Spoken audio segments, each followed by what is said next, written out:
Muy buenas tardes. Antes de comenzar, solicitamos a los asistentes silenciar sus celulares, por favor. La Unidad de Vinculación con el Medio de la Facultad de Ciencias de la Universidad Austral de Chile les da la bienvenida al ciclo de charlas de la Facultad de Ciencias. Saludamos a quienes nos acompañan esta tarde, señor decano, académicos, estudiantes, público en general. Esta tarde contamos con la participación del académico Daniel Muñoz, químico farmacéutico y profesional del área clínica de la Unidad de Pacientes Críticos Adultos del Hospital Base de Valdivia y profesor del Instituto de Farmacia de nuestra Casa de Estudios. El profesor Muñoz recibió el premio al estudiante destacado en el área de farmacia clínica y asistencial, que recibió al titularse como químico farmacéutico de la UACH. Cuenta con gran experiencia en el área de la monitorización del paciente crítico y manejo racional de antibióticos en servicios de urgencia. Esta tarde nos presentará la charla El fármaco correcto en la dosis correcta para el paciente correcto. Agradecemos al profesor Daniel Muñoz, a quien tenemos aquí. Muchas gracias por la presentación, gracias por la oportunidad de poder presentar en este ciclo de charlas de la Facultad de Ciencias. La verdad que es la primera vez, había estado en otras oportunidades como estudiante, así que es un orgullo para mí poder estar acá. Lamento que el día haya coincidido con una fecha, veo varios aquí futboleros, ¿cierto?, del partido Chile-Colombia, así que esperamos que sea agradable y que sea la previa para un triunfo de Chile en Barranquilla. Primero que todo quería conocer si todos los que están acá presentes están vinculados al área de las ciencias o hay alguien que tenga un basal pre-universitario, o todos acá son post-universitarios, todos son de la universidad. Ya, perfecto. Perfecto. Es un poco para contextualizar algunas definiciones y comentarios en relación a lo que vamos a revisar. Entiendo que a pesar de que hay de todo público acá, la mayoría maneja el concepto de fármaco, que entiende que es una molécula, ¿cierto?, una sustancia química que tiene actividad biológica y que tiene la intención, ¿cierto?, de modificar ciertas conductas celulares con un fin ya sea paliativo, terapéutico, diagnóstico, entre otros. Pero esta molécula activa en realidad no se administra sola, sino que va dentro de un vehículo que permite poder administrarse a un ser humano o un animal incluso. Y cada vez que uno administra este fármaco, ¿cierto?, con una intención terapéutica determinada, tiene que plantearse ciertas preguntas que nos permiten definir si es que efectivamente ese acto terapéutico está siendo racional o no. ¿Bien? Y definimos racional cuando el medicamento se administra bajo ciertas condiciones controladas para un paciente que realmente se beneficie de ese medicamento en una dosis determinada que responda a las características clínicas del paciente y por una condición particular y obviamente donde el beneficio sea mayor que el riesgo. Entonces, desde ese punto de vista de la racionalidad, debemos nosotros preguntarnos, primero que todo, si penetra bien el fármaco en el paciente. Y esto dice relación con el área que nosotros conocemos como biofarmacéutica. O sea, aquí nos preguntamos si efectivamente la formulación que estamos escogiendo, la presentación farmacéutica en que viene este fármaco, es la más idónea para este paciente, si efectivamente la vía de administración que nosotros hemos escogido es la más adecuada, tanto para el paciente como para el contexto clínico en que estamos utilizando el medicamento. Además, es necesario preguntarse si el fármaco llega bien a su sitio de acción. ¿Y qué otros cuestionamientos deben ir dentro de esta pregunta? Es necesario entender si es que la condición clínica del paciente va a permitir que el medicamento llegue al tejido o al órgano o al foco en particular donde nosotros queremos generar nuestro efecto. ¿Y qué involucra esto? Conocer lo que dentro del área de farmacología se estudia como la farmacocinética, que es qué es lo que está haciendo nuestro cuerpo a ese medicamento que hemos administrado a ese paciente. ¿Bien?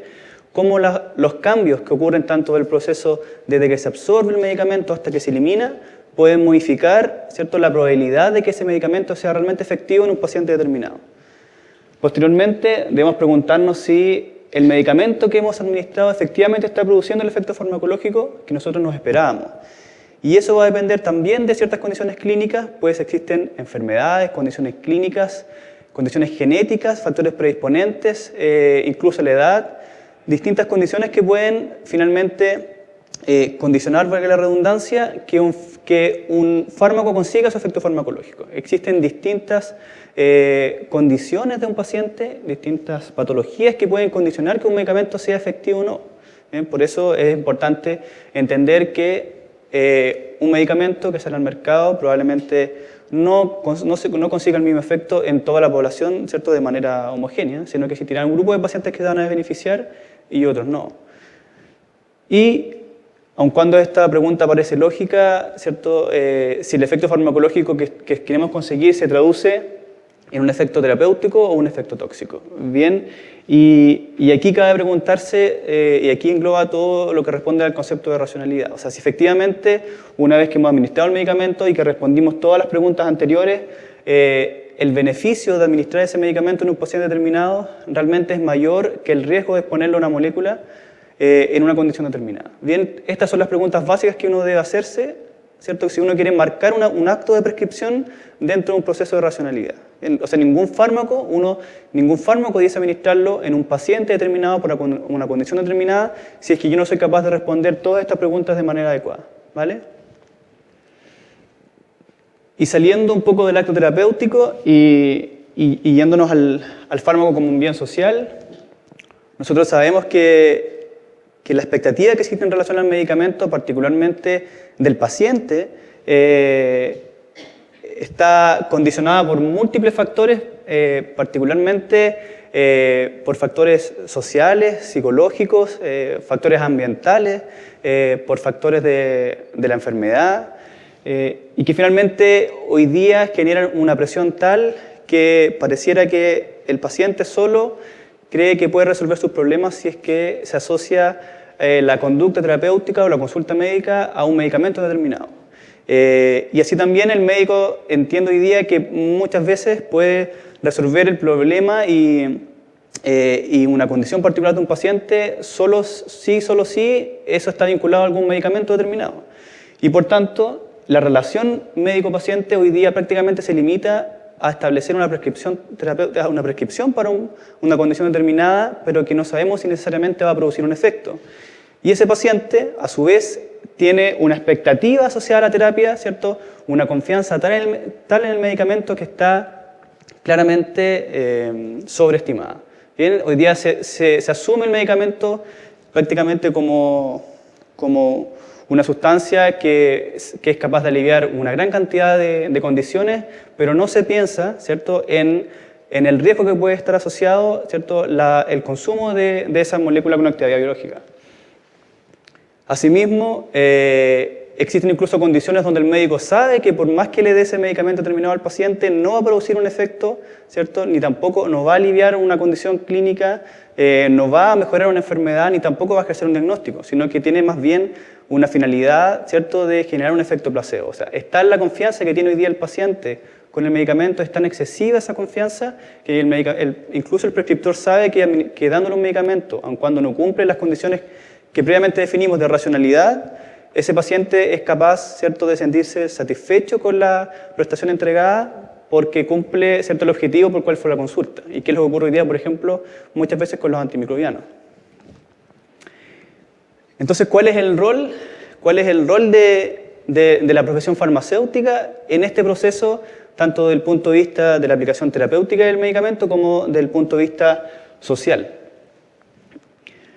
La profesión farmacéutica en particular, ¿cierto?, se describe como una profesión que en sus inicios estaba asociada a un profesional experto en moléculas, ¿cierto?, en sustancias químicas con actividad biológica, en la purificación de ciertas sustancias, en la búsqueda de nuevos principios activos que respondieran a ciertas conductas o condiciones de la sociedad en un momento determinado, y era el químico como tal. O sea, era un profesional de un perfil más bien químico, ¿cierto?, especialista en las distintas moléculas y que tenía un rol bastante bien definido por la sociedad. Bien, era el experto en las moléculas con actividad biológica. Y luego, con la era del desarrollo industrial, la profesión farmacéutica se fue trasladando hacia una actividad donde las industrias, ¿cierto?, comenzaron a gobernar el proceso del desarrollo del medicamento, donde la atención del farmacéutico se comenzó a ligar más bien a las distintas farmacias, ¿cierto?, comunitarias, donde el rol del farmacéutico comenzó un poco a perderse, las industrias lideraban todo el proceso de purificación, de selección y de generación de nuevos medicamentos, vinculados a distintas condiciones de la sociedad, con conflictos de intereses de por medio, con medicamentos que tenían o que tienen muchas veces limitada actividad terapéutica o con nuevas moléculas que probablemente no se corresponden con el beneficio que parecen otorgar en los ensayos clínicos previos a salir al mercado.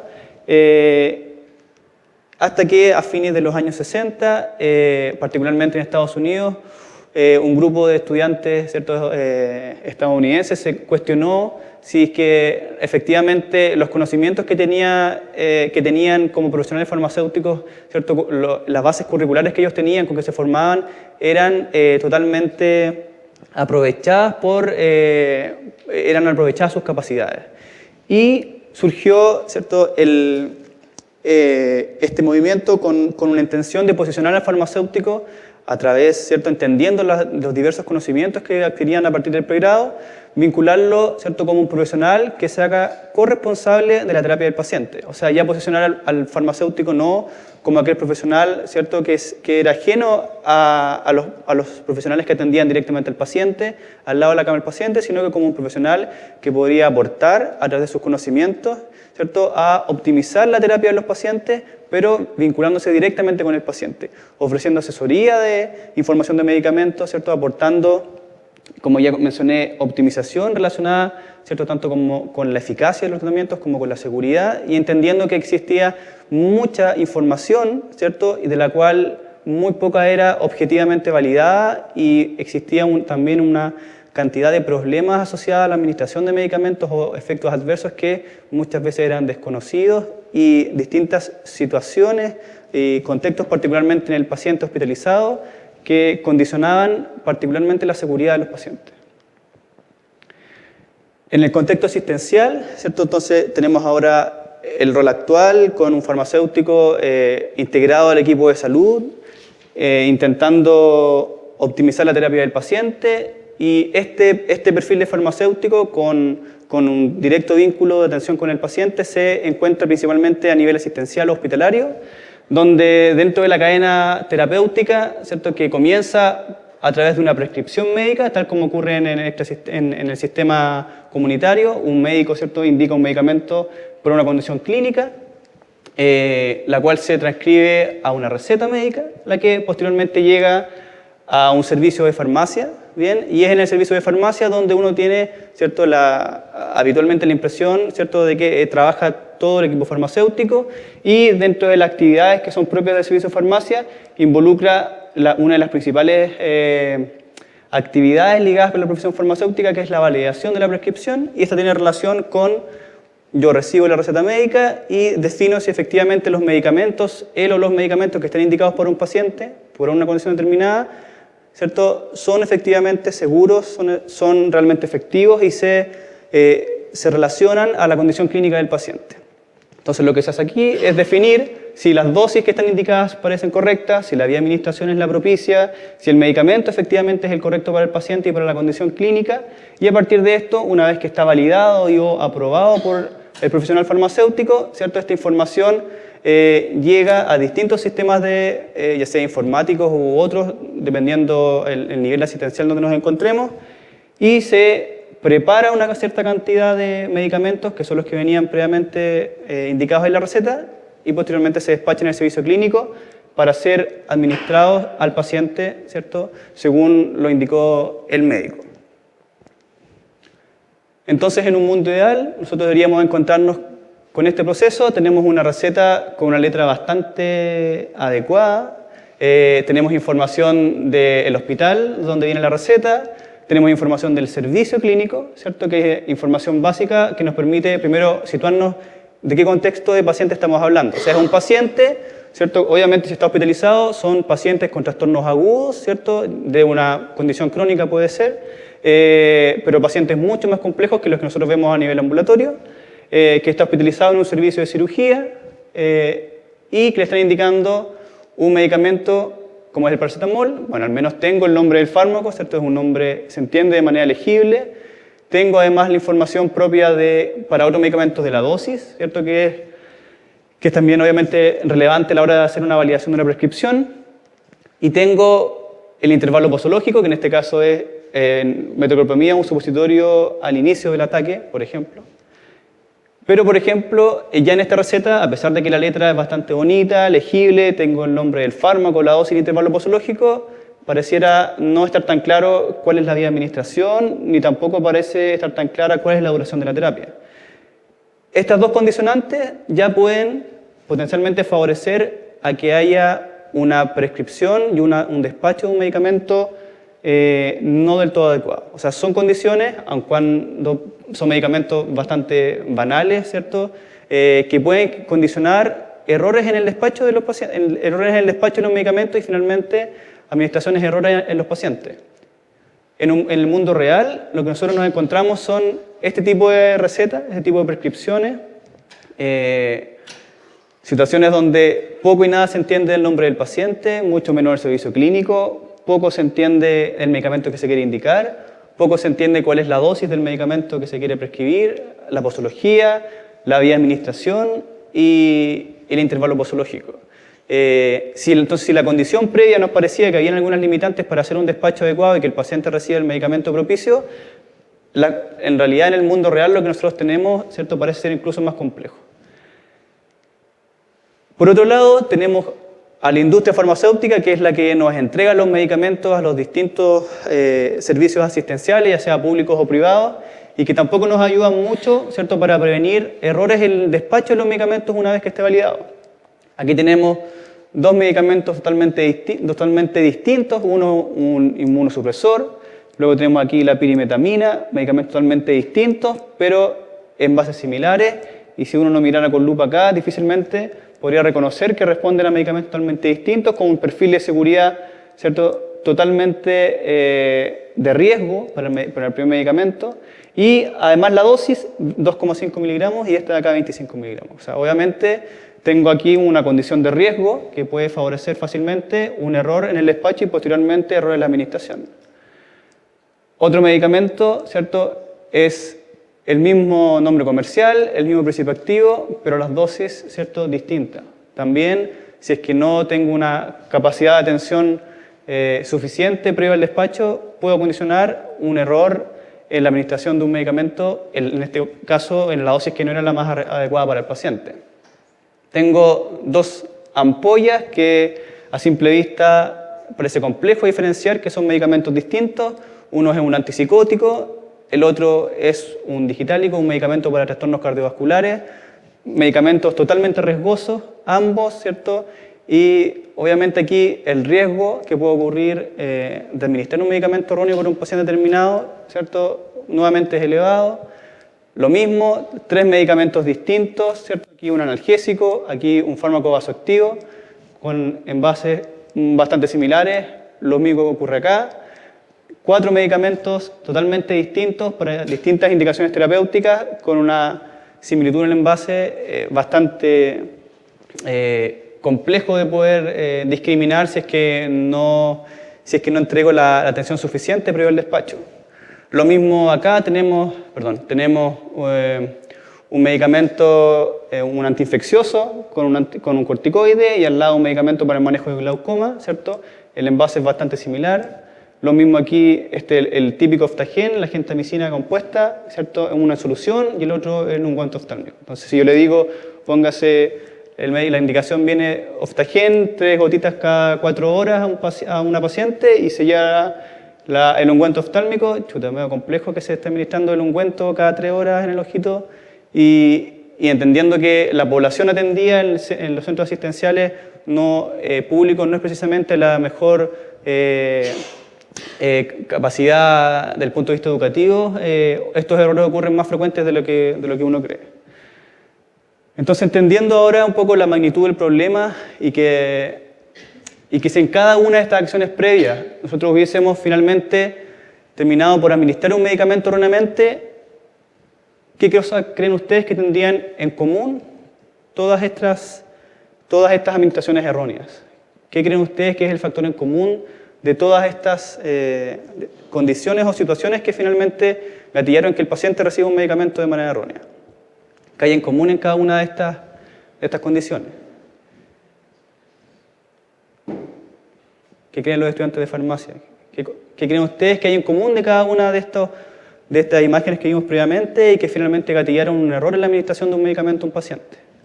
Y es que todas las anteriores eran totalmente prevenibles, ¿cierto? Prevenibles ya sea por los profesionales de salud, prevenibles por la industria farmacéutica, prevenibles, ¿cierto?, por el sistema sanitario, ¿cierto? Todos los errores que se produjeron gatillados ya sea por confusiones en la letra, por la dosificación, por el paciente, la vía de administración, por la similitud de los envases, todos estos errores eran bastante y potencialmente y totalmente prevenibles, ¿cierto?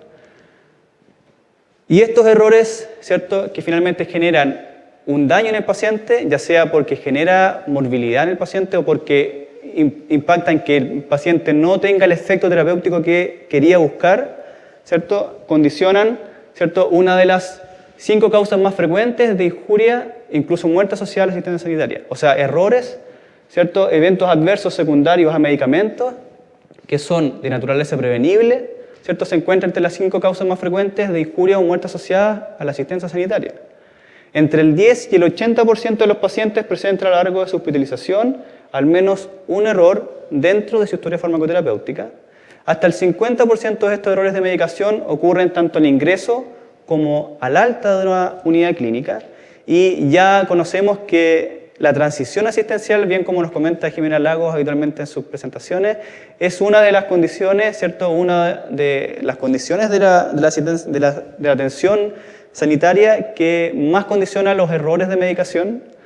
El 12% de los pacientes experimentan un efecto adverso a las 2 semanas posteriores a su alta, porque no existe tampoco un nivel de comunicación entre los distintos niveles asistenciales, o sea, el paciente se atiende por una condición aguda en un hospital de alta complejidad, posteriormente se va de alta, se va a un centro de menor complejidad, ya sea atención primaria, un consultorio, ¿cierto?, y sigue recibiendo medicamentos que potencialmente pudieron haber gatillado el ingreso de ese paciente, ¿cierto?, al hospital.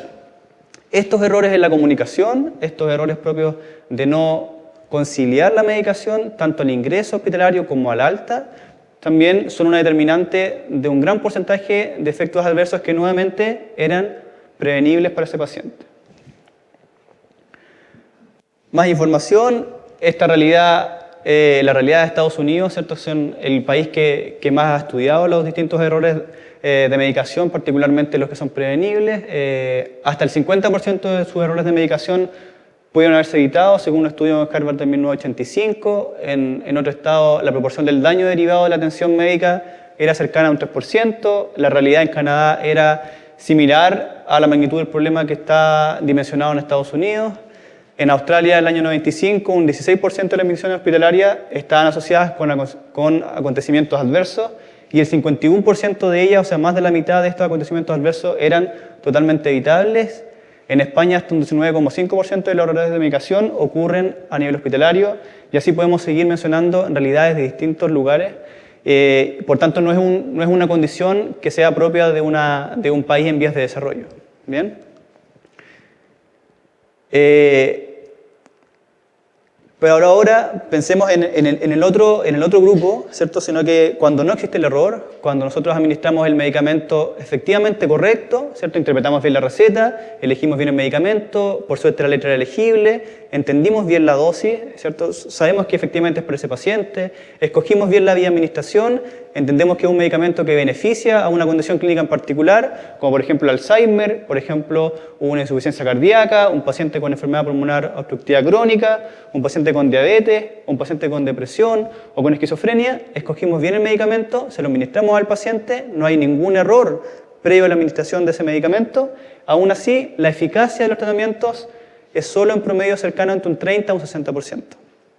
Bien, quiere decir que podemos tener hasta un 70% de nuestros pacientes, a pesar de que hacemos todas las cosas bien y no caemos en estos errores como los que ya demostramos que eran totalmente prevenibles, hasta un 70% de los pacientes donde nosotros administramos bien los medicamentos, los despachamos bien, los escogemos bien, se encuentran expuestos innecesariamente a estas sustancias farmacológicas porque definitivamente el tratamiento no fue efectivo en ese paciente.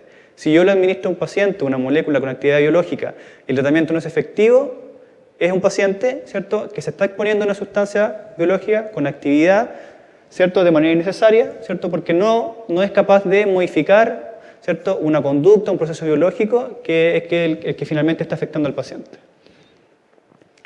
Y sumado a ello, ¿cierto?, aparte que le doy el medicamento al paciente, no es efectivo para mi paciente, ¿cierto?, lo expongo necesariamente a una molécula con actividad biológica, sumado a ello, hasta el 7% de los pacientes que reciben esos medicamentos sin actividad biológica para él, ¿cierto?, desarrollan reacciones adversas a medicamentos graves que condicionan una hospitalización o que prolongan la hospitalización de un paciente, y un 0,32% de los pacientes muere asociado por este medicamento que lo administré, lo escogí correctamente, no hubo un error previo, no hubo un error en la selección del medicamento, se administró y solo por exponerlo, ¿cierto?, a esta molécula con actividad biológica, ¿cierto?, hay un 0,32% de los pacientes que va a morir, ¿cierto?, asociado a una reacción adversa grave producto de estos medicamentos.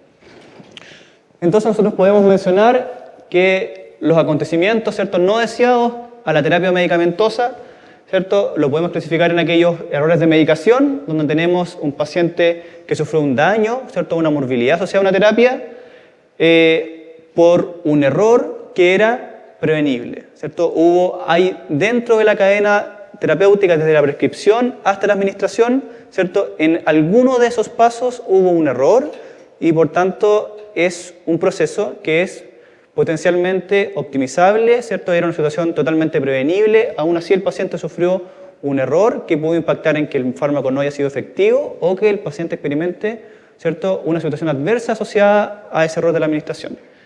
Y tenemos por otro lado, ¿cierto?, un grupo de pacientes que recibe el medicamento adecuado, que no hubo un error en ninguna de las fases del proceso terapéutico, desde la prescripción hasta la administración, pero aún así el paciente sufre daño, sufre morbilidad, y esa condición no era prevenible porque el paciente cumplía los criterios para recibir el fármaco.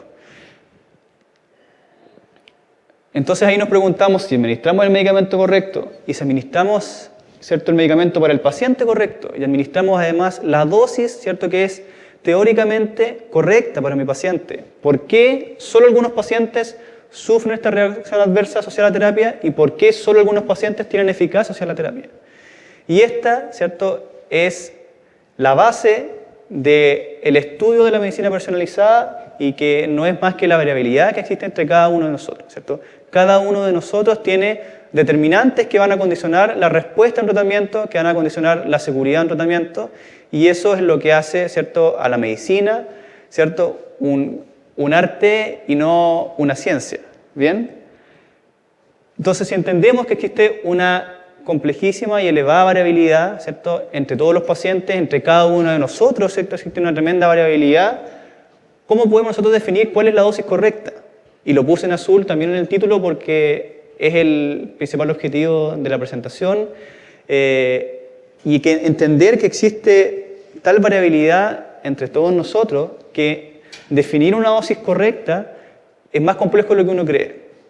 ¿Por qué? Partiendo de que las dosis son inicialmente estudiadas en animales, ¿cierto?, que claramente no responden, ¿cierto?, al patrón que todos estamos acá, ¿cierto? O sea, no responden a la condición ni clínica, ni fisiológica, ni anatómica de quienes estamos acá, aun cuando las dosis iniciales se obtienen en estos ratones y luego se traspasan a estudios en voluntarios sanos, ¿cierto?, que son voluntarios con condiciones ideales, tanto de talla, de peso, de comorbilidades, ¿cierto? Posteriormente, cuando yo defino las dosis efectivas y seguras, las traslado a mi paciente y no necesariamente este paciente, ¿cierto?, va a tener un perfil, ¿cierto?, tanto de estatura, de peso, de condiciones comórbidas, de medicaciones adicionales que estaba tomando, similares a los individuos en los cuales se definieron las dosis estándar para la población. Bien, pues nosotros sabemos que los ensayos clínicos que definen las dosis para un paciente determinado son situaciones totalmente controladas, el gran porcentaje de las variables, ¿cierto?, asociadas a la administración de un medicamento están controladas. Bien, entonces entender una dosis correcta para un paciente con una condición compleja resulta mucho más desafiante que lo que uno podía pensar inicialmente. Entendemos entonces que si nosotros administramos un medicamento como el que aparece ahí en la figura, lo que va a ocurrir es que este medicamento se administra por vía oral con toda la confianza que tiene ese paciente, ya sabemos excesiva en ese medicamento, y él antes de tomarlo sabe ya que le va a hacer bien. Bueno, el paracetamol está muy desprestigiado, no es el mejor ejemplo, pero pongamos, bueno, no sé, otro fármaco en particular. El paciente toma el medicamento y lo que va a ocurrir, que gran parte de quienes estamos aquí en este auditorio hoy día sabemos que son distintos procesos que van a condicionar tanto la respuesta, ¿cierto?, en términos de eficacia como de seguridad. Este medicamento se va a absorber, se va a comenzar a distribuir en todo el cuerpo, como decía nuestro querido Salvador Cabrera, desde la punta del pelo hasta la punta del pie, ¿cierto? Se va concomitantemente a metabolizar, ¿cierto? Y finalmente va a terminar eliminándose. Y esta curva de concentración en el tiempo, ¿cierto?, es una curva que nosotros sabemos que es la estudiada por la disciplina de la farmacocinética. ¿Bien? Entonces, esta curva de concentración-tiempo que tiene un fármaco una vez administrado al organismo, en algunos casos en particular, es precisa monitorizarla, medirla, objetivarla de manera estrecha, particularmente en un grupo de medicamentos, ¿cierto?, donde el margen entre la mínima concentración efectiva y la máxima concentración tolerada es significativamente estrecha. ¿Bien? Esto es lo que nosotros conocemos como margen terapéutico. ¿Bien? Es el margen de la mínima concentración efectiva y la máxima tolerada. Cuando yo tengo un margen estrecho, ¿cierto?, y un medicamento que, saliéndose de las concentraciones mínimas definidas como tolerables o bajo la concentración mínima eficaz, ¿cierto?, puede tener condiciones mórbidas relevantes para un paciente, entramos al grupo de fármacos, ¿cierto?, donde se benefician de medir la concentración en sangre para poder objetivar cuál es la dosis más adecuada para ese paciente. Probablemente para el paracetamol no tenga mayor beneficio a dosis terapéuticas medir las concentraciones de este medicamento, primero porque el margen de concentración es significativamente amplio, ¿cierto? Permite administrar distintas dosis en una población de pacientes, dosis bastante homogéneas y sin impactos significativamente importantes desde el punto de vista de la eficacia y la seguridad. Distinto es el caso de dosis elevadas o intoxicación, donde sí se hace, ¿cierto?, preciso medir las concentraciones plasmáticas del medicamento. Pero, ¿cuáles fármacos sí se benefician de hacer esta monitorización de las concentraciones en sangre? Particularmente aquellos medicamentos, como ya dijimos, de un índice terapéutico estrecho, o sea, donde el margen entre la concentración mínima efectiva y la máxima tolerada es bastante estrecha. Aquellos medicamentos donde es difícil valorar clínicamente su eficacia o toxicidad. Es distinto el caso de si yo administro a un paciente un antihipertensivo, ¿cierto? Yo claramente puedo conocer cuál es el efecto que va a tener ese medicamento en mi paciente de manera inmediata a través de la medición de la tensión arterial. Pero distinto es el caso para, por ejemplo, un medicamento antineoplásico, ¿cierto?, donde yo la respuesta clínica a la quimioterapia lo voy a valorar no de manera inmediata, sino que a lo largo de un tiempo significativamente importante. O de un medicamento antibacteriano por una infección compleja, ¿cierto? No existe un parámetro clínico determinado que me permita objetivar la eficacia del tratamiento de manera inmediata, ni tampoco la seguridad. Muchas veces los efectos adversos, ¿cierto?, se expresan, ¿cierto?, a largo plazo, ¿cierto? O es difícil poder conocerlos si es que yo no conozco precisamente la concentración terapéutica.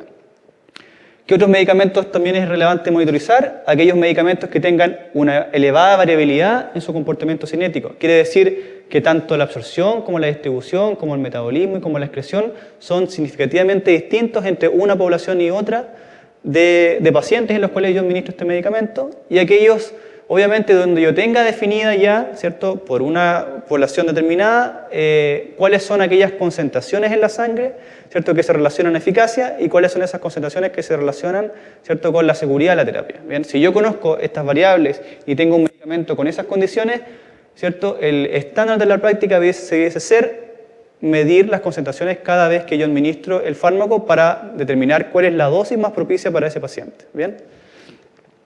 Sumado a ello, entonces tengo este medicamento que yo administro, que sé que tiene estas particularidades desde el punto de vista cinético, y además lo expongo a una población de pacientes que son particularmente vulnerables, ¿cierto?, a tener ya sea ineficacia con la terapia o a tener reacciones adversas asociadas a la misma. Y son, ¿quién no más que el grupo de los pacientes añosos, de los pacientes pluripatológicos, de los pacientes polimedicados, ¿cierto?, las edades extremas, pacientes o muy prematuros o muy añosos, las mujeres embarazadas, etcétera. Y esta vulnerabilidad o fragilidad está condicionada por distintos factores que van a predisponer a que un paciente o no tenga o no reciba la dosis efectiva o que no reciba o que tenga toxicidad asociada a una dosis entendida como habitual. Pacientes con insuficiencia renal, ¿cierto? O sea, donde la capacidad de eliminar el medicamento, ¿cierto?, esté disminuida. Lo mismo que la insuficiencia hepática, la capacidad de metabolizar, eliminar el medicamento esté disminuida. Esas condiciones no fueron estudiadas, ¿cierto?, cuando se definieron las dosis del medicamento en el ensayo clínico, en aquellos pacientes que tengan más fragilidad desde el punto de vista terapéutico, en los pacientes que estén polimedicados, o sea, cómo puede impactar los distintos medicamentos que toma concomitantemente el paciente en este fármaco que ya sé que es riesgoso. ¿Cómo puede impactar? Eso tampoco fue estudiado inicialmente cuando se definieron las dosis de ese medicamento. Los pacientes de género femenino, la historia previa de un paciente que hace reacciones adversas, ya sea por una condición genética que, por ejemplo, predispone a hacer una alergia a un medicamento en particular, etc. Todas estas condiciones, sumadas a medicamentos que cumplen los criterios que previamente definimos, ¿cierto?, son factores que van a definir la necesidad de monitorear en sangre la dosis de ese medicamento que lo administro cada vez a un grupo de pacientes. Y ese monitoreo, ¿cierto?, tiene distintas estrategias desde el punto de vista científico. Y existe una estrategia que es la que se conoce como estrategia bayesiana dentro de la farmacocinética. Y la teoría bayesiana, ¿cierto?, es de un señor que claramente que es apellido Bayes, que es don Tomás Bayes. Y este caballero decía que la probabilidad a priori de una hipótesis se ve transformada en una probabilidad a posteriori una vez incorporada la evidencia que aporta los datos. ¿Qué quiere decir esto? Esta teoría de la farmacocinética bayesiana es un método probabilístico, estadístico, que incorpora la información previa del comportamiento cinético de una población que tenga características fisiopatológicas similares al paciente que yo estoy monitorizando, sumado a la información actual, que no es más que la concentración plasmática del fármaco en mi paciente. O sea, yo obtengo la información previa del comportamiento de esta molécula en particular en una población que es similar a la que yo voy a monitorizar y además en mi paciente tomo yo mi concentración, tengo el dato a priori, que es el de acá, tengo la información actual, los datos que aporta la evidencia.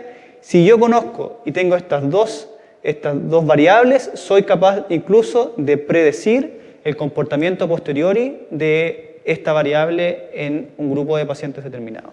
Esa es la teoría bayesiana. Nuevamente, ¿qué es lo que incorpora? Tengo datos de cinética poblacional, quiere decir, defino cómo es el comportamiento de las distintas variables del comportamiento cinético en un paciente, ¿cierto? A esto le sumo los datos individuales de concentraciones plasmáticas de mi paciente y a partir de allí yo puedo definir los parámetros farmacocinéticos, o sea, cómo se comporta el paciente exactamente en mi paciente, cómo se comporta con el fármaco exactamente en mi paciente y diseño un régimen posológico ajustado a las condiciones clínicas del individuo que yo estoy monitorizando. O sea, una dosis individualizada y donde la variabilidad asociada a una muestra se disminuye conociendo el comportamiento previo de una población que es fisiopatológicamente similar a quien yo estoy atendiendo.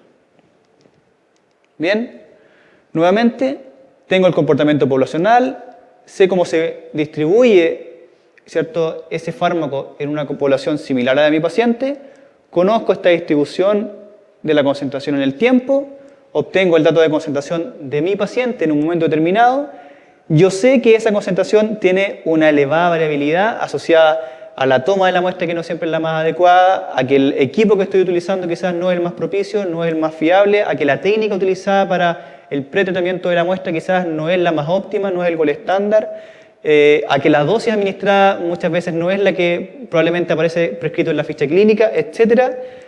Pero yo, teniendo la información de mi paciente más el background de la población, yo soy capaz de interpretar que esa concentración en realidad era representativa de este punto de la curva de concentración-tiempo. Y yo conociendo este punto de la curva de concentración-tiempo, soy capaz de conocer este y este punto. ¿Bien? Ese es el objetivo de la cinética bayesiana. Un ejemplo, tenemos un estudio de cinética poblacional, o sea, voy a conocer el comportamiento de mi fármaco en una población de pacientes, en este caso metotrexato en dosis altas, en pacientes pediátricos con leucemia linfoblástica aguda.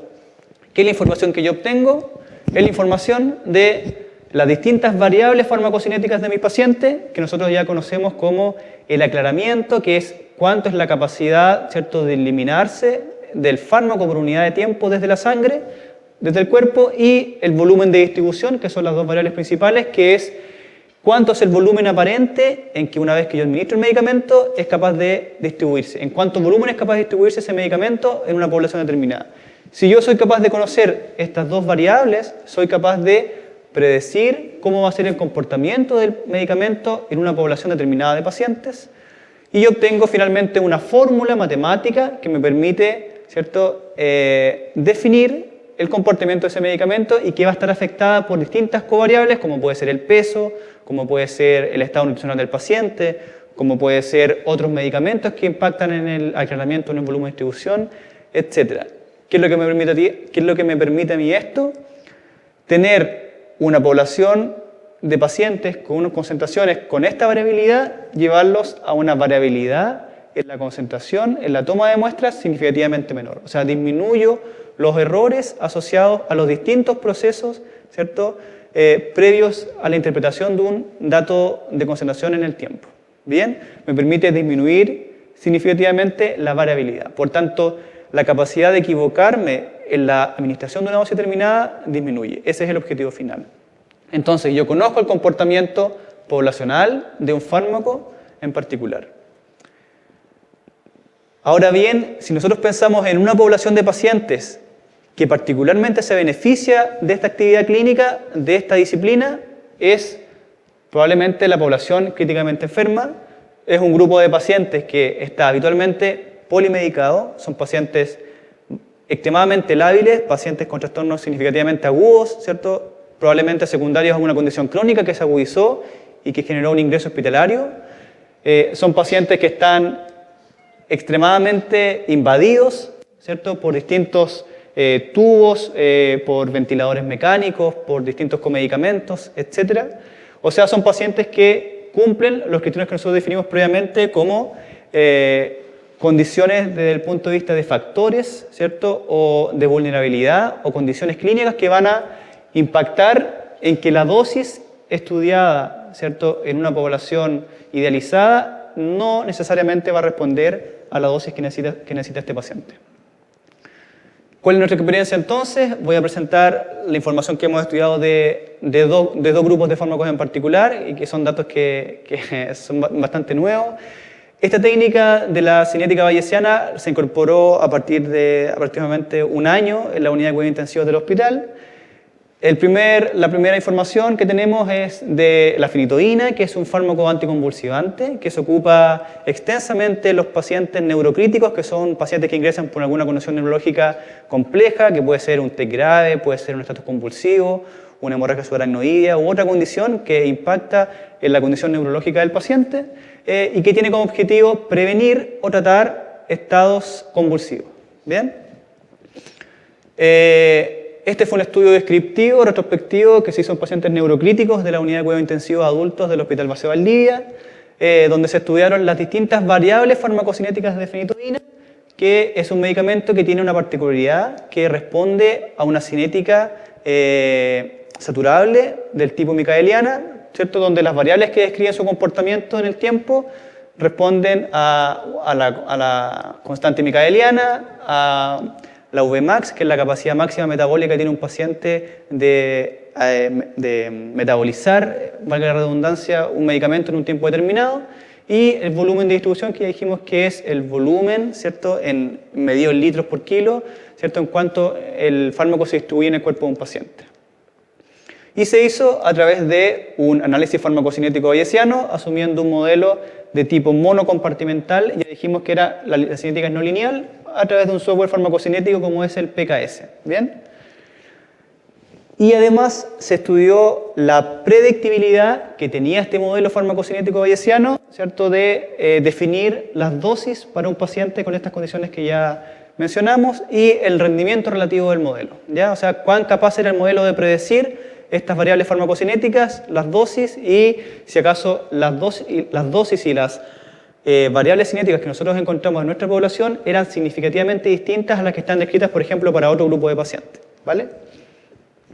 Entonces correspondieron a un grupo de 20 pacientes con un promedio de edad de 54 años, el 75% de los pacientes eran hombres, con una creatinina sérica promedio de 1,2 miligramos por decilitro, con una albúmina sérica de 3,2 gramos por decilitro, que tiene un impacto muy particular en la cinética de fenitoína, ¿cierto? Es un medicamento que una vez que llega a la sangre, en un mayor porcentaje, prácticamente el 99% del fármaco se encuentra unido a esta proteína y el restante del fármaco, el 1% restante, se encuentra libre en la sangre, disponible tanto para generar su efecto como para distribuirse y también como para eliminarse. Y el grupo de pacientes estudiados corresponden en un 30% a un TEC grave y un 15% a una hemorragia subaracnoidea. Y en estos diagnósticos en particular, el medicamento tiene una indicación de profilaxis, o sea, prevenir que el paciente genere un cuadro convulsivo, y otro 15% se ocupó en pacientes que ingresaron por un estatus epilépticos y otro 30% por otras condiciones neurológicas. De los pacientes, el 85% recibió una carga intravenosa del medicamento, con una dosis promedio de 14,2 miligramos por kilo, y posteriormente recibió una dosis de mantención por sonda nasogástrica de 100 miligramos cada 8 horas. Esa es la dosis habitual indicada en las unidades de cuidados intensivos, por los neurólogos al menos de nuestro centro, ¿cierto?, para alcanzar niveles adecuados empíricamente de un fármaco en esta población de pacientes.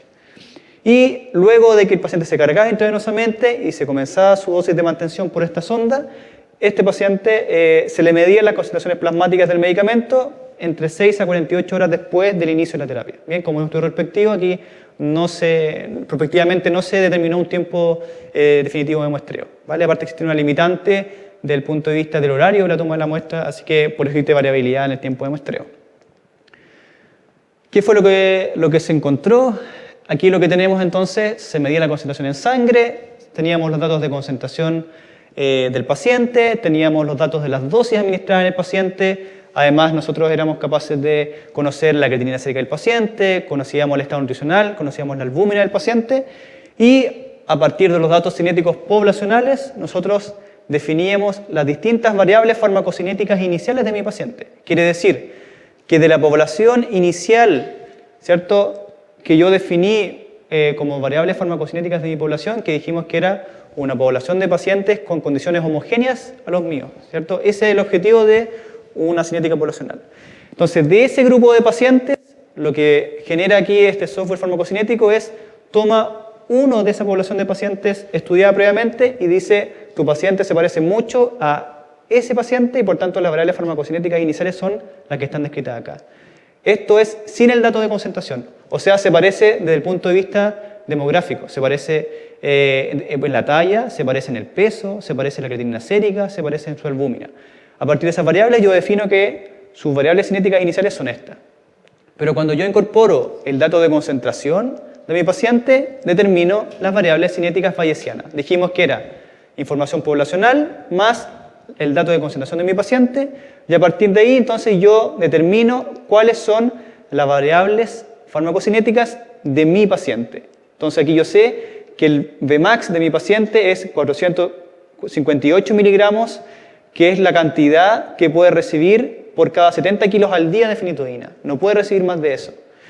Tengo la Km, que es la constante micaeliana, que es la concentración en la cual se produce el proceso saturable, ¿cierto?, del medicamento, y además tengo el volumen de distribución, que es 52,4 litros. O sea, yo conozco ya cómo se va a comportar la fenitoína en mi paciente. Y a partir de esto, yo defino, ¿cierto?, que este paciente debe recibir, en vez del 100 miligramos cada 8 horas, ¿cierto?, habitual para todos los pacientes, debe recibir una dosis de 200 miligramos cada 8 horas, que responde a una dosis de 400 miligramos día y por tanto no me paso en el Vmax determinado, que eran 458 miligramos. Y con esa dosis de 200 cada 12 horas yo mantengo a mi paciente dentro de nuestro margen de concentraciones establecidos en el tiempo, ¿cierto? O sea, yo determino que esa es la dosis que requiere mi paciente para mantenerse dentro de concentraciones efectivas y seguras. Posteriormente, este paciente fue recibiendo su dosis de 200 miligramos cada 12 horas, se monitorizó nuevamente una concentración plasmática, la albúmina también fue variando en el tiempo, la creatinina sérica también fue variando en el tiempo, estimo nuevamente con esta nueva concentración las variables cinéticas de mi paciente y lo que ocurre es que tengo un leve aumento en la Vmax, ¿cierto? O sea, quiere decir que aumenta, ¿cierto?, la capacidad metabólica de mi paciente, ¿cierto?, en un periodo de tiempo que está dentro de las variables que uno pudiese esperar. Y lo que obtengo yo ahora es que con la dosis de 200 miligramos cada 12 horas era pan para hoy, pero hambre para mañana, o sea, me servían esa dosis de 200 cada 12 hasta probablemente 24 o 48 horas más, pero atendiendo al aumento en la capacidad metabólica del paciente, propio de múltiples variables, esa dosis, ¿cierto?, iba a generar ineficacia en un breve periodo de tiempo. Por tanto, lo más probable es que este paciente requiera una dosis de mantención de 250 miligramos cada 12 horas, y si por ejemplo lo aumentaba yo a 300 cada 12 horas, esto hubiese ocurrido en el paciente porque excedo la Vmax. Bien, esta es la capacidad que tiene la cinética bayesiana de predecir cuán importante es darle una dosis ajustada a las condiciones clínicas del paciente. Bien, no avanza, no. Ahí sí. ¿Cuáles fueron los resultados? Este es un ejemplo. En general, ¿qué es lo que nosotros encontramos? Medimos las concentraciones en los pacientes de manera inicial. Estos eran los pacientes que recibían su carga intravenosa de fenitoína y luego su dosis de mantención. ¿Y qué es lo que encontramos? Vean aquí el cuadradito morado y el naranjo. El cuadradito morado son concentraciones subterapéuticas y el naranjo supraterapéuticas. O sea, teníamos un 70 de los pacientes, ¿cierto?, en los cuales medíamos la concentración antes de hacer el ajuste de dosis, que con las dosis empíricas se encontraban fuera del margen terapéutico. O sea, teníamos un 50% de los pacientes que estaban infradosificados, un 20% supradosificados, o sea, un 70% en que las dosis de mantención habitualmente descritas para los pacientes no se responden con las condiciones clínicas que tienen efectivamente nuestra población. Y solo un 30% lograba concentraciones efectivas tras la primera medición. Realizábamos el ajuste de dosis y ¿qué es lo que logramos? Pasábamos de un 70% de población, ¿cierto?, con dosis inefectivas a solo un 20% de la población con dosis inefectivas, pero un 80% de la población con fenitoína alcanzaba niveles terapéuticos. O sea, disminuíamos la probabilidad de que el paciente haga toxicidad y también de que el paciente convulsione, porque llevamos las concentraciones de un 30 a un 80% las concentraciones terapéuticas, ¿cierto? El N de paciente en realidad no es significativamente elevado, pero es un valor representativo de lo que ocurre habitualmente en nuestra unidad. Nosotros logramos entonces evidenciar que a través del ajuste posológico por cinética bayesiana, ¿cierto?, mejorábamos significativamente la cantidad de pacientes que alcanzaban concentraciones terapéuticas en el tiempo, tanto la segunda como la tercera medición. O sea, esto igual se repite en el tiempo. Mencionamos también que el objetivo del trabajo era evaluar cuán capaz era este modelo de predecir el comportamiento de fenitoína en nuestra población, ¿cierto?, estimado a través de la suma de los mínimos cuadrados de errores residuales, ¿bien? Y mientras más cercano, ¿cierto?, es este valor a cero, ¿cierto?, mejor es la capacidad del modelo para poder predecir y disminuir la varianza, ¿cierto?, de las concentraciones. Y si se fijan, esta suma de cuadrados, cuando nosotros los medíamos en el primer momento del tratamiento del paciente, era significativamente más distinto que cuando lo medíamos al tercer momento, en la tercera concentración. Y esto está asociado probablemente a que a medida que más tiempo tiene el paciente hospitalizado, se suman múltiples variables clínicas que condicionan la cinética de un medicamento determinado y por tanto se hace mucho más complejo predecir el comportamiento de cualquier fármaco. Y por tanto lo que yo debiese buscar es ir a buscar cuáles son estas covariables que impacten en la cinética del medicamento que estoy administrando. Si yo soy capaz de determinar todas las variables que van a modificar el comportamiento del medicamento de mi paciente, obviamente que voy a tener la panacea en mis manos porque voy a ser capaz de predecir cómo se va a comportar en Pedro, Juan y Diego y con Pedro, Juan y Diego con fenitoína, con vancomicina, con el medicamento que sea. Bien, pero a través de un modelo simple soy capaz de predecir o de mejorar en un 50% las dosis, ¿cierto?, administradas en los pacientes con fenitoína en el grupo de pacientes neurocríticos. Nuevamente lo mismo. Determinamos además las variables farmacocinéticas de mi población y que tienen un metabolismo comparado con la media de los pacientes significativamente disminuido y con una KM significativamente, ¿cierto?, elevada. Bien, o sea, por primera vez aparte se describen las variables farmacocinéticas de fenitoína en una población de pacientes críticos chilenos, dato que previamente no existía en nuestro medio. Otro trabajo, análisis descriptivo del comportamiento cinético de vancomicina en pacientes críticamente enfermos, también guiado por estimación bayesiana. Un estudio descriptivo retrospectivo nuevamente en pacientes de la UCI adulto del Hospital de Valdivia, donde se determinaron las variables cinéticas, esto es de vancomicina.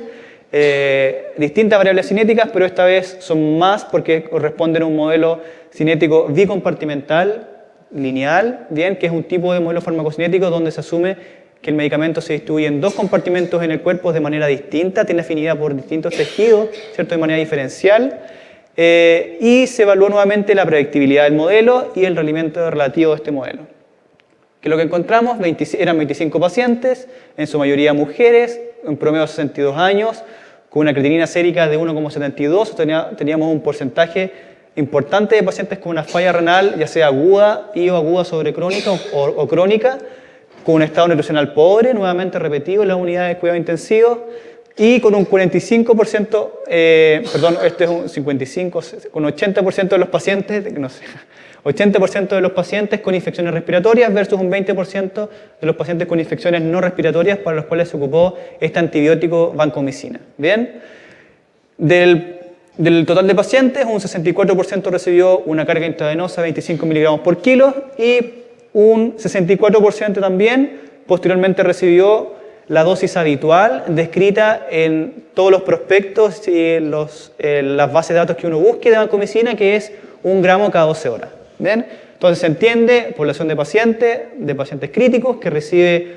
una dosis de carga de vancomicina, ¿cierto?, para responder a distintas variables cinéticas que ocurren en el paciente crítico, y luego recibe la dosis de mantención habitualmente descrita en los prospectos o la dosis ajustada por función renal, que también está descrito por el proveedor del medicamento. Entonces uno debe entender que el paciente debe tener concentraciones adecuadas porque recibe las dosis que están descritas en el prospecto del medicamento. Nuevamente, se midieron las concentraciones del fármaco 24 a 72 horas post inicio del tratamiento. Un ejemplo, que es lo que encontrábamos nosotros, aquí el objetivo de concentraciones eran una concentración mínima en el tiempo de entre 10 y 20 microgramos por ml y una concentración máxima que sea no mayor a 35. Este es un paciente ejemplo, le administramos su carga y luego el gramo cada 12 horas, clásico, teníamos una concentración mínima bajo el margen definido previamente de 9,34 y aparte una concentración máxima que pasaba el margen de máximas toleradas, o sea, estaba siendo ineficaz y además estaba siendo tóxica. ¿Qué es lo que logramos haciendo un análisis cinético bayesiano? Ajustar de este régimen posológico a un régimen posológico de 500 miligramos cada 6 horas, los mismos 2 gramos al día, pero de distinta dosis única y distinto intervalo posológico, y logramos llevar el fármaco dentro del margen terapéutico de concentraciones definidas como eficaces y seguras. ¿Bien?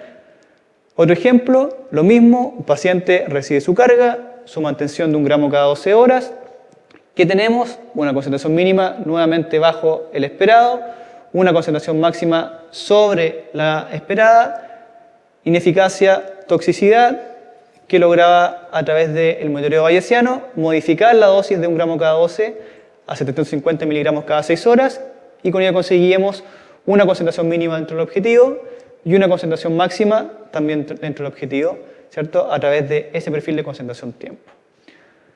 En términos generales, ¿qué fue lo que encontramos? Nuevamente, teníamos una población de pacientes, ¿cierto?, de un 92% de los pacientes, tras la administración de las dosis habitualmente prescritas en este grupo de pacientes, no, ¿cierto?, respondía a concentraciones terapéuticamente efectivas. Teníamos un 56% de los pacientes con concentraciones supra y un 36% de los pacientes con concentraciones infra. O sea, esta población está más propensa a toxicidad, esta población está más propensa a ineficacia.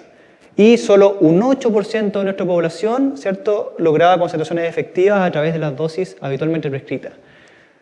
Previo al ajuste de dosis por cinética bayesiana, ¿qué es lo que nosotros logramos? Que pasamos de un 8% de la población con concentraciones efectivas a un 71% de nuestra población dentro de concentraciones terapéuticas a través de este monitoreo farmacocinético bayesiano, y ya tenemos al menos En las otras dos tandas de muestreo, ¿cierto? Ningún paciente con concentraciones infra, pero sí aún tenemos un porcentaje de pacientes importante con concentraciones elevadas propio de la falla renal, que era bastante elevada en la población de pacientes que atendimos. ¿Bien?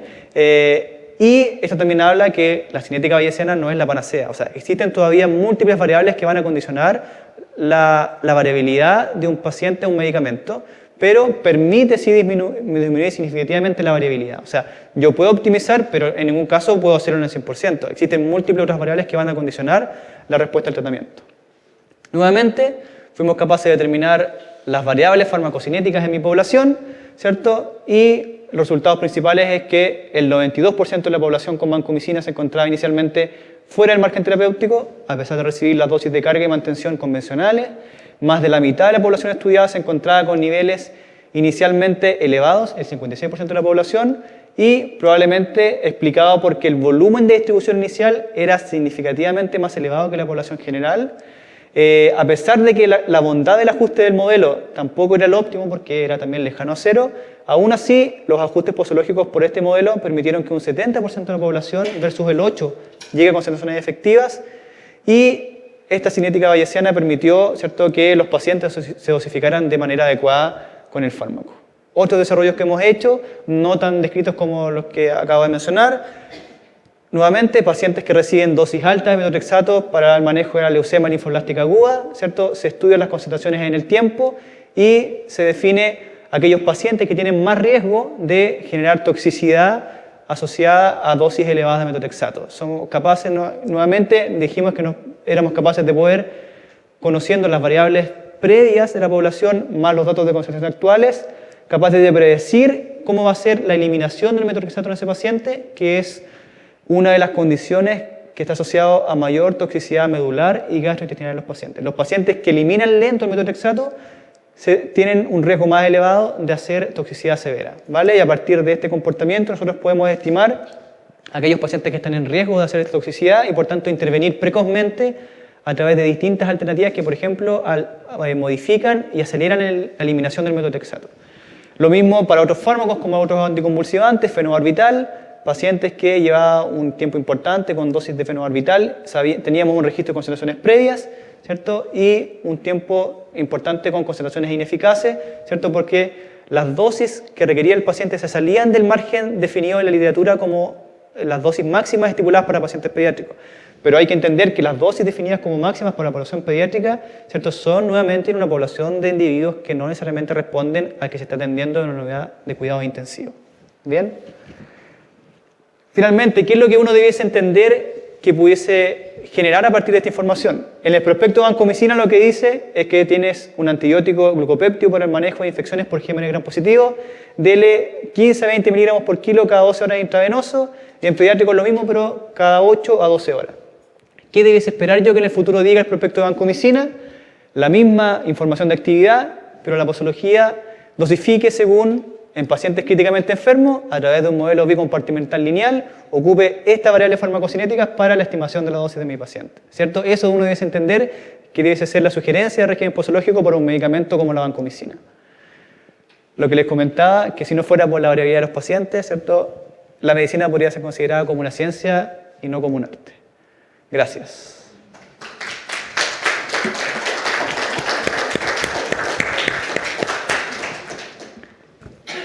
Quise darme este lujo de poner unas palabras del gran Marcelo Bielsa atendiendo al partido de hoy, así que se las dejo para que las reflexionen en su hogar. ¿Tiene alguna pregunta? Sí. Aparte de los modelos bayesianos que son... Estos modelos bayesianos, ¿hay otros estilos o otro tipo de estimación de pacientes? Claro, existen distintas formas de uno determinar la dosis de un paciente. Están, ¿cierto?, los esquemas de dosificación a priori, donde uno solamente considera la información poblacional y que son los que tienen utilidad en la clínica, por ejemplo, para ajustar algunas dosis, incluso de la misma fenitoína, que uno considera solamente, por ejemplo, la albúmina, el peso y la talla del paciente, y a partir de eso sugiere una dosis determinada.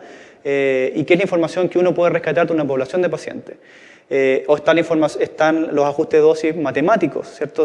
Que pueden ser incluso por regla de 3 simple, atendiendo que un fármaco se comporta linealmente en el tiempo siempre.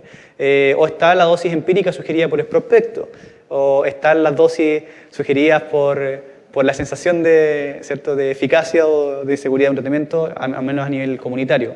Pero si hablamos de aquel modelo que tiene la mayor capacidad de acertar en las dosis de un fármaco determinado, particularmente de los complejos, es la cinética bayesiana, el gol estándar de la dosificación. Sí. ¿Y no piensas que la pharmacogenetics podría ayudar más? Seguro. Qué buena pregunta. Exacto, sí. La farmacogenética finalmente lo que permite entregarte a ti la farmacogenética es muchas veces las respuestas a estas alteraciones cinéticas. O sea, la cinética lo que te permite a ti es evidenciar el fenotipo de ese paciente. O sea, el paciente tiene una concentración significativamente más baja. ¿Cuál es la respuesta? Probablemente esa respuesta está condicionada por una variante genética del paciente que determina una menor concentración. Si tú definitivamente quieres actuar de manera inmediata en el paciente y conseguir un resultado a través de un ajuste posológico, probablemente la cinética te ofrezca esa ventaja porque tienes la respuesta de la condición genética que genera cierto patrón fenotípico. Y si tú quieres encontrar la respuesta, vas a estudiar la genética, seguro. La genética te permite predecir quizás cuáles de nuestros pacientes a priori iban a tener este comportamiento, pero también con una incerteza, ¿cierto?, propia de todos los factores del ambiente, pero sí que es relevante.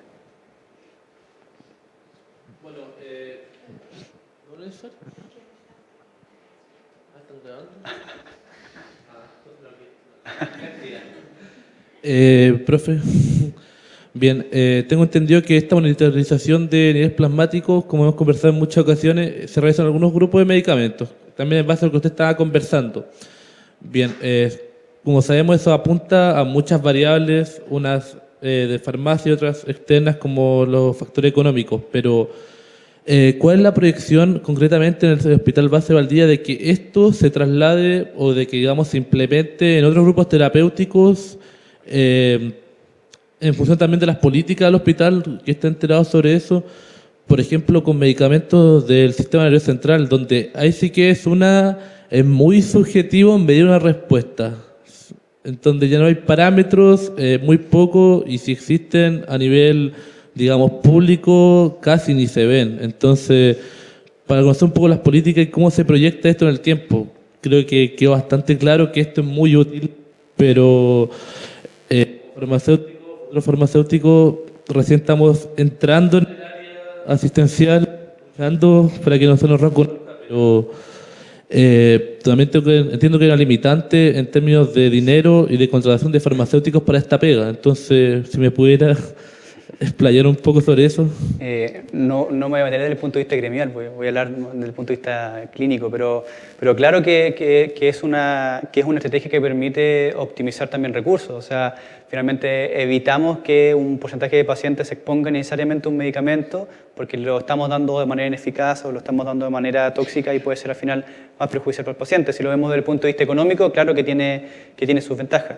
Pero atendiendo a tu pregunta, de los grupos de fármacos que uno debe plantearse como potencialmente monitorizables, claramente está el grupo de los fármacos antipsicóticos, porque si nos vamos a los criterios de monitoreo terapéutico, eran aquellos fármacos donde es muy complejo determinar la eficacia y la seguridad, ¿cierto?, a simple vista. Entonces, desde ese criterio, claramente responden al grupo de pacientes y de fármacos que debiesen ser monitorizados. Y también, por otro lado, está en el grupo de los fármacos antineoplásicos, ¿cierto?, que si lo vemos desde el punto de vista del hospital, es un centro de referencia oncológico y, por tanto, gran parte de la optimización de los recursos están destinados a ese polo de desarrollo, y que es un grupo de medicamentos que tienen un margen terapéutico estrecho y que también condicionan una gran cantidad de efectos adversos en el paciente cuando se administran de manera errónea. Tenemos un background también de estudios genéticos de los fármacos antineoplásicos que es importante y que permite muchas veces predecir, ¿cierto?, comportamientos ya sea significativamente distintos en una porción de pacientes si tiene una condición genética. En el caso de los fármacos antipsicóticos, aquí la doctora Sánchez tiene más experiencia que yo. La verdad que nunca he tenido la posibilidad de hacer ajustes posológicos ni conocer el monitoreo terapéutico de antipsicóticos, pero entiendo que es una población de pacientes que significativamente requiere, ¿cierto?, darle la dosis precisa en el momento adecuado, el fármaco idóneo, pero existen otras limitantes desde el punto de vista técnico. O sea, estos medicamentos que nosotros vemos en el hospital son medicamentos donde existen técnicas de inmunoensayos, que son técnicas que son fácilmente accesibles para conocer la concentración de ese analito en sangre. En cambio, la mayoría de los otros fármacos aún requieren de un HPLC probablemente para conocer la concentración en sangre, que son equipos poco accesibles para los centros asistenciales de nuestro país. Entonces, yo desconozco, pero deben ser muy pocos los hospitales públicos que tengan un HPLC para hacer monitoreo terapéutico de fármacos. Entonces, también las limitantes desde el punto de vista técnico, ¿cierto?, impactan en que puedas tener el monitoreo de todos los fármacos que ocupan los pacientes, pero claramente allá debe apuntar la estrategia. Claro, es más que todo un tema de gestión, porque igual no puede ser necesario quizás que compre un HPLC, pero quizás hacer un convenio con tal o cual laboratorio. Entonces, bueno, sí, gracias.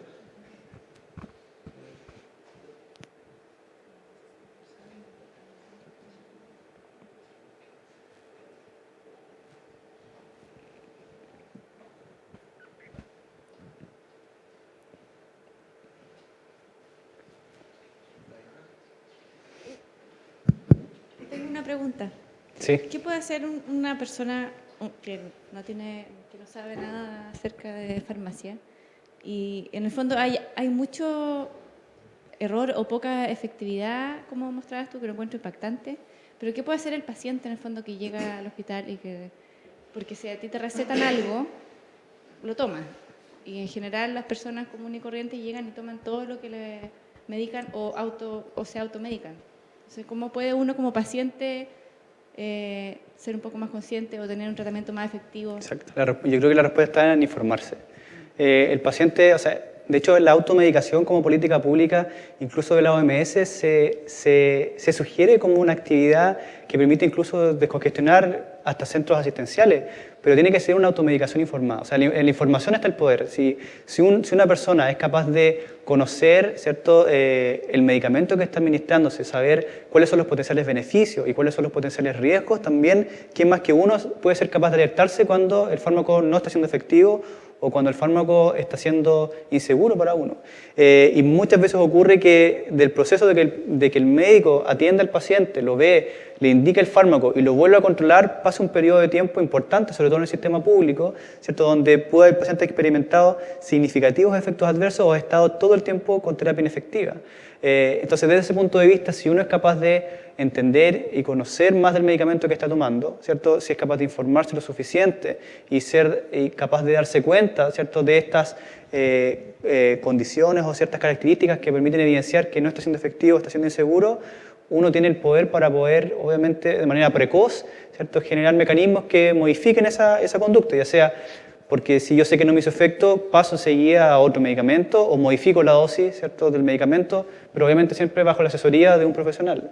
Pero si yo estoy informado, ¿cierto?, si tengo la información suficiente, voy a ser capaz de, ¿cierto?, de tener mucha más, de sentirme mucho más comprometido con la terapia y en realidad yo creo que a eso debes apuntar las políticas públicas, o sea que la gente no es malo automedicarse, si es consciente y tiene claro los riesgos y los beneficios asociados a un medicamento y no se exagera el beneficio ni tampoco se pasa por encima de la seguridad de los medicamentos, uno tiene la capacidad suficiente como para poder discriminar cuando ocurren estas variables que condicionan que la terapia sea inefectiva o insegura. Informarse, eso es lo principal. Sí.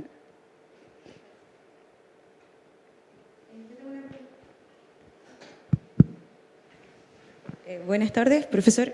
Quisiera saber, me di cuenta que usted realizó varios estudios de monitorización de varios fármacos, pero quizás mi pregunta se va a escapar un poco del tema central, pero quisiera saber con qué barreras usted se encontró para poder realizar estos estudios, porque me imagino que previo a esto, aparte de lo lógico que es pasar un comité de ética, tienen que haber habido otras barreras del tipo, no sé, equipo médico o de los mismos pacientes. Quisiera saber con qué barreras se encontró y cuál fue la forma de solucionar eso. Bueno, la verdad que el contexto es algo distinto. Esto, esto es la información de la práctica clínica diaria que realiza la unidad de cuidado intensivo. Entonces, como estudio retrospectivo, lo que hizo fue tomar la información de los pacientes que monitorizamos habitualmente. O sea, las barreras que sí fueron necesarias pasar para poder tener estos datos hoy día acá, es el conocimiento. O sea, tener la capacidad suficiente de formarse en un área particular y saber que estás jugando con un arma de doble filo, porque si tú finalmente intentas hacer un ajuste de dosis, pero si lo haces de manera errónea, finalmente puedes comprometer la seguridad o la eficacia, ¿cierto?, de un tratamiento de un paciente. Esa es la principal barrera, pero desde el punto de vista práctico no existieron mayores barreras porque tengo la fortuna de trabajar en un equipo multidisciplinario, afiatado por un par de tiempo ya determinado, y de formarme en un área determinada que permite, ¿cierto?, hacer, ¿cierto?, con cierto grado, ¿cierto?, de manejo estos ajustes de dosis en el tiempo, pero desde el punto de vista práctico, de un ensayo clínico y ello, las barreras no fueron como uno dice pensar, porque este es un análisis retrospectivo de los datos que nosotros recopilamos luego de un tiempo, pero esto es el trabajo del día a día en realidad. Eso. Gracias. Muy bien, agradecemos a todos su asistencia y por sobre todo al profesor Daniel Muñoz por participar de esta actividad y compartir su experiencia. Los dejamos a todos cordialmente invitados para la próxima charla, el 24 de noviembre, con el profesor Luis Gutiérrez del Instituto de Ciencias Físicas y Matemáticas, que nos presentará el tema Geometría y Álgebra como los dibujos de Escher. Muy buenas tardes, muchas gracias.